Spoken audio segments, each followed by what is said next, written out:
Usa ba ka sa nakabantay sa nagdiliab nga butang sa Kawanangan Martes sa gabii o nakakuha sa bugohlagway og video niini?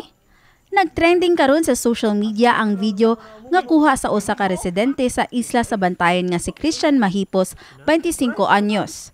Mulupyo si Mahipos sa barangay Talisay sa lungsod sa Santa Fe. Aso niya sa MyTV Cebu nga pasado alas 8 kagabi Setyembre 11, nakabantay siya og duha ka unidentified object nga daw nagdilaab og nataga gikan sa Kawanangan.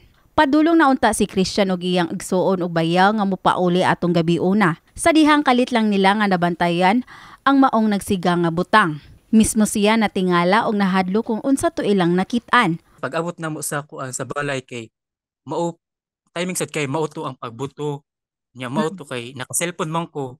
Timing sad ato naka-cellphone ko tapos nakauna akong camera gani. Nakurag ko man kay sipa lagi kaayo kay abi na kon unsa gani. Shock na ko man kay pagkita guna ko nga perting silaw na kay sa kumata ba mo to ni ako gibot kini wish na lang jud ko. Kay nagtuo man jud ko falling star. Nag-shake man ba kay man daghan man sa naka-film ma'am kay bisag lagyo diri nga mga barangay is naka-film man sa kuan ma'am. Feeling nga mo sa dagat siya ma'am pero ang impact sa youth man ba kay murag kuan gyud usog-usog. Dali nga gipost ni Mahipos sa iyang Facebook account ang maong video ug nakadawat siya laing-laing reactions gikan sa mga netizens. Sa pagkakaron, miabot na sa kapin 7,000 ang shares sa maong video. Pagklaro sa hepe sa Astronomical Observation and Time Service Unit sa Pag-asa DOST dito sa Kauluhan nga si Mario Raimundo nga posibleng meteor ang maong nakuhaan ni Mahipos sa video. Now, in astronomy, ay meron kaming tinatawag na meteor showers. Yan na yung tinatawag namin na Epsilon, Perseid, na kung saan ang pinaka-peak activity niyan ay nasa mga September 9 and 10. Now, base dun sa nabasa ko na mga witnesses, base dun sa kanilang mga accounts, ay nakadinig sila ng pagsabog. At ang pagsabog ay normally ay nangyayari yan kapag let's say na may bumabaksak na meteors kasi bago yan bumaksak sa lupa, kung talagang yan ay bumaksak sa lupa, ano? Kasi pagsabog niyan kasi ay kakalat yung mga fragments niyan.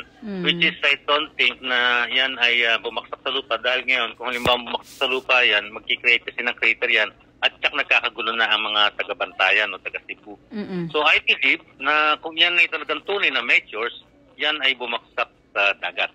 Aron paghatag og dugang katin-awan, mipasabot sab si Raimundo sa kalahian sa usa ka fallen debris ug usa ka meteor. Actually, ang hindi ko kasi ma-identify kung talaga bang mabilis ang kanyang movement. Kasi ang difference kasi ng dalawa na yon is that ang meteors kasi ay mas mabilis ang kanyang velocity. Kung halimbawa na ang fallen debris ay tumatakbo ng mga 7 to 8 km per second. Awhag ni Raimundo sa publiko nga dili angay nga mabalaka kalabot ni ini tungod kay season of meteor showers karong buwana nga nagsugod sa Setyembre 5 hangtod sa Setyembre 21.